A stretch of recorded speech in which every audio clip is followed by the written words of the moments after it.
नमस्कार दोस्तों। Recently United states of America ने रशिया के ऑयल सप्लाइंग कंपनी के ऊपर सैंक्शंस लगाए हैं।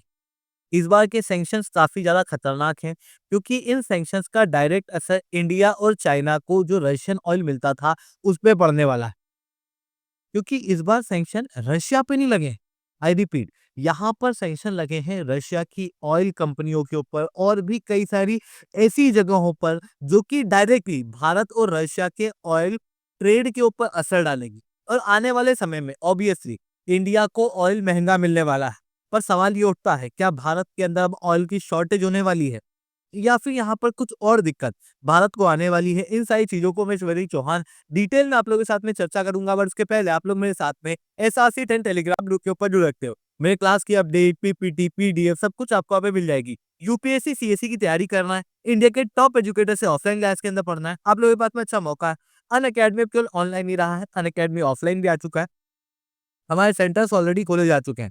अगर आपको इंक्वायरी करना है तो आप इस नंबर पे कॉल कर सकते हो। इसके अलावा मेरे इस लेक्चर की अगर आपको पीडीएफ फ्री ऑफ कॉस्ट चाहिए तो नीचे डिस्क्रिप्शन के अंदर मैंने लिंक दी हुई है, वहां से आप डाउनलोड कर सकते हो। वहीं पे आपको प्रीवियस ईयर के क्वेश्चन की बुकलेट, प्रीलिम्स के mock test free of cost, NCERT की समरी जो कि हमारे टीचर्स द्वारा बनाई गई है, और मंथली करंट अफेयर्स की मैगजीन, जितने भी घटनाएं यूपीएससी पॉइंट ऑफ व्यू से हर महीने की इंपॉर्टेंट होती हैं, वो सब आपको यहाँ पर मिल जाएगी। अगर आप डाउनलोड करना चाहते हो तो नीचे डिस्क्रिप्शन के अंदर मैंने लिंक दी हुई है। चलिए दोस्तों, अब समझने का प्रयास करते हैं यहाँ पे हुआ क्या। देखो, इंडिया और रशिया के बीच में ऑयल ट्रेड अचानक से बढ़ा था जब रशिया यूक्रेन वॉर हुआ था, क्योंकि रशिया यूक्रेन वॉर के होने के बाद यूरोपियन यूनियन ने रशिया का तेल धीरे धीरे करके फेज आउट करने की बात की थी। तो फिर रशिया ने सोचा कि हम भारत और चाइना को ऑयल सप्लाई कर सकते हैं। भारत और चाइना ने भी रशिया के इस स्टेप को खुले हाथों से वेलकम किया। बट ऑब्वियसली वेस्टर्न कंट्रियों को इससे दिक्कत थी, तो वेस्टर्न कंट्रियों ने लगातार रशिया के ऊपर सैंक्शंस लगाए। बट उनका असर भारत और रशिया के ऑयल ट्रेड के ऊपर नहीं पड़ा। भारत लगातार रशिया से ऑयल मंगाता रहा। बट इस बार कहा जा रहा है कि यार यूएस के जो नए सैंक्शंस हैं उनका असर डायरेक्टली इंडिया के ऑयल ट्रेड के ऊपर पड़े। क्यों? क्योंकि देखो, अभी तक जो रशिया के ऊपर सैंक्शंस लगते थे वो रशिया की बैंक पे, रशिया की करेंसीज पे, उन पे लग रहे थे। पर इस बार सैंक्शंस लगे हैं उन जगहों पर जहां से भारत और रशिया का तेल का व्यापार होता है। सबसे पहले तो दो मेजर ऑयल की कंपनियां, गाजप्रोम और एक और कंपनी है, इनके ऊपर सैंक्शंस लगाए गए, जो कि हर रोज लगभग 1 मिलियन बैरल प्रतिदिन का ऑयल ग्लोबल लेवल पे एक्सपोर्ट करते हैं, इंक्लूडिंग इंडिया। इंडिया को सबसे ज्यादा ऑयल इन दोनों कंपनी से ही आता है। तो एक तो इनके ऊपर सैंक्शन लग गया। दूसरा, कि थोड़े समय पहले आपको याद होगा G7 कंट्रियों के द्वारा रशिया के ऊपर प्राइस कैप लगाया गया था कि रशिया का ऑयल कोई भी देश $60 प्रति बैरल से ज्यादा में ना खरीदे। अगर कोई देश खरीदता है तो उसको शिपिंग इंश्योरेंस नहीं दिया जाएगा वेस्टर्न कंट्रियों के द्वारा। रशिया ने इसका एक और बैकअप ऑप्शन निकाला। रशिया ने क्या किया, एक तो अपना खुद का इंश्योरेंस यहाँ पर शुरू कर लिया अपनी खुद की कंपनियों के जरिए। दूसरा, रशिया ने डार्क फ्लीट का इस्तेमाल किया भारत को ऑयल सप्लाई करने में, ताकि ये जो प्राइस कैप है इसका असर भारत के ऊपर कम से कम पड़े। बट इस बार जो सैंक्शंस लगे हैं वो रशिया की वही इंश्योरेंस देने वाली कंपनियों के ऊपर लग गए हैं।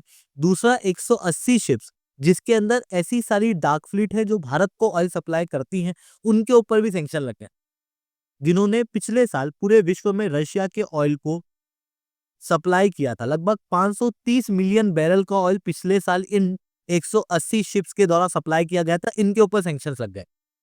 अब आप कहोगे कि सर लग गए सैंक्शंस तो लग गए, क्या है, हम तो फिर भी ऑयल ले ही सकते हैं ना, इंडिया पे सैंक्शंस थोड़ी लगे हैं। हम तो फिर भी जहाज मंगा सकते हैं, हम तो रूपी रूबल के अंदर ट्रेड कर सकते हैं। बात आपकी सही है, बट यहाँ पर एक गड़बड़ है। देखो, इंडिया और रशिया का जो ऑयल का ट्रेड होता है उसमें रशिया से ऑयल इंडियन गवर्नमेंट नहीं मंगा रही है। रशिया से ऑयल मंगा रही है इंडिया की रिफाइनिंग कंपनी, जैसे रिलायंस है और भी कई सारी कंपनियां हैं। ये कंपनियां रशिया के ऑयल को रिफाइन करके फिर ग्लोबल लेवल पे एक्सपोर्ट करती है, फॉर एग्जांपल यूरोपियन यूनियन के अंदर और भी दूसरी जगहों पर। इससे धंधा चलता है हमारी रिफाइनिंग कंपनियों का।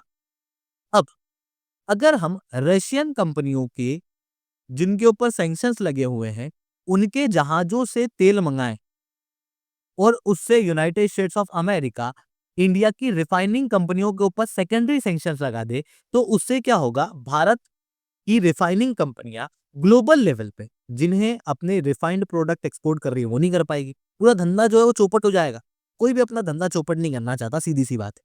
ऐसी कंडीशन में ये जो रिफाइनिंग कंपनियां हैं, ये रशिया के जहाजों से तेल मंगाने में अब डरेंगी। और इसका एग्जाम्पल साफ दिखाई दे रहा है।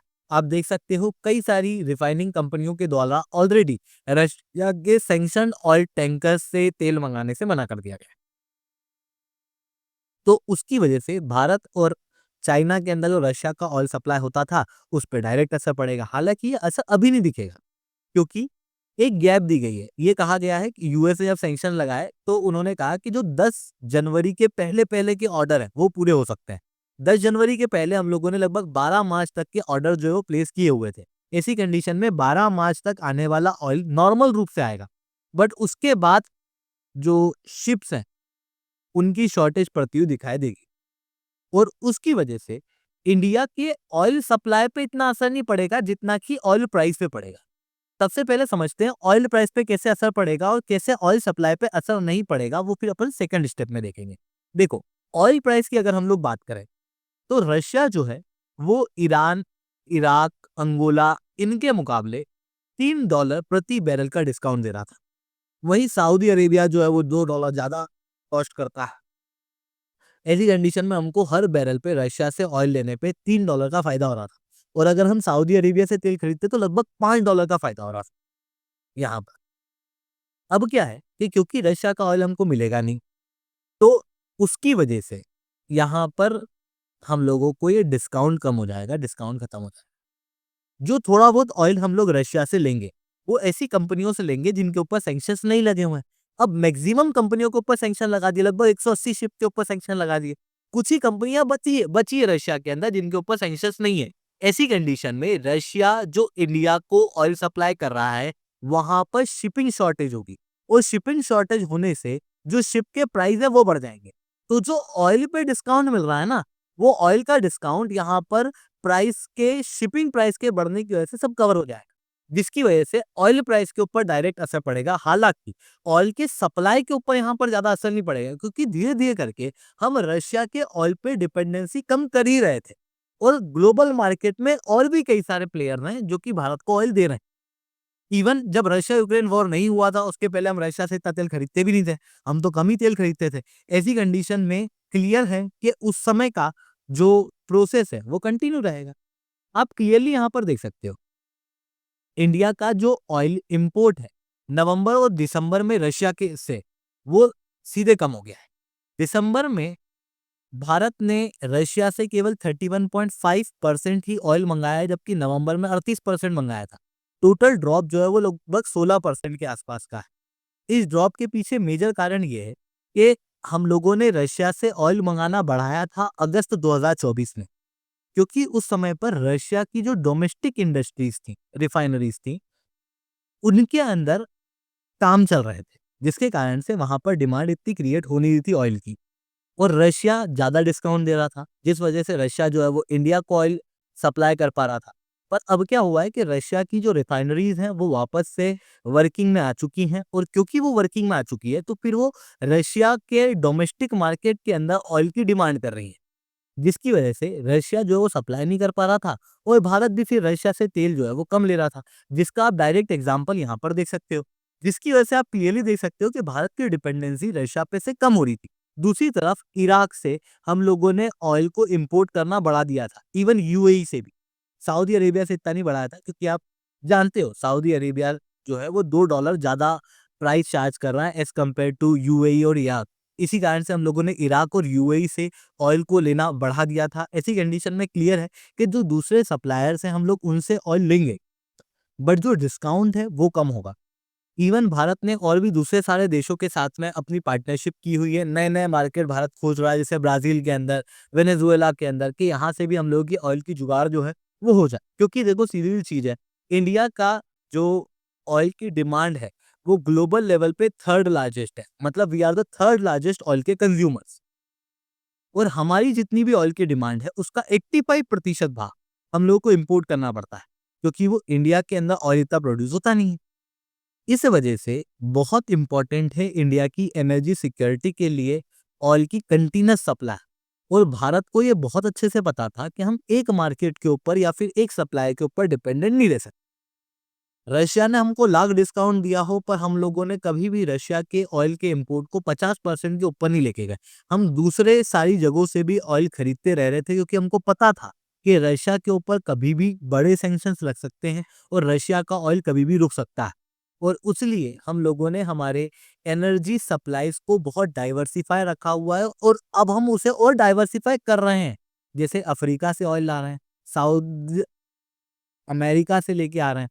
तो ये सारी चीज़ें दर्शाती है कि इंडिया अपनी ऑयल सिक्योरिटी को लेके, एनर्जी सिक्योरिटी को लेके काफ़ी सीरियस है, और उस वजह से ही हम लोगों के ऊपर इतना ज़्यादा ऑयल की सप्लाई पे असर नहीं पड़ेगा। बट हाँ, वो जो $2-3 का डिस्काउंट था रशिया से, उसके ऊपर इन सैंक्शंस की वजह से डायरेक्ट असर पड़ने वाला है, और इसी वजह से अभी जो न्यूज़ आर्टिकल है, उनके अंदर लगातार इसी बात को कवर किया जा रहा है। आई होप ये सारी बातें आपको समझ में आई होंगी। लेक्चर अच्छा लगा तो लाइक करना, लेक्चर बहुत अच्छा लगा नीचे 7 से 10 कमेंट करना। यूपीएससी सीएटी की तैयारी करना है, इंडिया के टॉप एजुकेटर से ऑफलाइन क्लासेस के अंदर पढ़ना है, तो आप लोगों के पास में अच्छा मौका अनअकैडमी अब केवल ऑनलाइन ही रहा, अनअकैडमी अब ऑफलाइन भी आ चुका है। दिल्ली के करोल बाग, मुखैना के अंदर, प्रयागराज से सिविल लाइन्स, बिहार के पटना के अंदर ऑलरेडी हमारे सेंटर्स खोले जा चुके हैं। अगर आप चाहते हो तो वहाँ पर जुड़ सकते हो। इसके अलावा अगर आपको फ्री स्टडी मटेरियल चाहिए तो आप वो भी प्राप्त कर सकते हो। नीचे डिस्क्रिप्शन के अंदर मैंने एक लिंक दी हुई है, वहाँ पर मैंने प्रीवियस ईयर के क्वेश्चन, मेरे लेक्चर्स की पीडीएफ, प्रीलिम्स के मॉक टेस्ट, एनसीईआरटी के नोट्स और मंथली करंट अफेयर्स की मैगजीन पिन की हुई है, आप डाउनलोड कर सकते हो। ठीक है दोस्तों, आज के लिए इतना ही। That's all from my side. जय हिंद, जय भारत।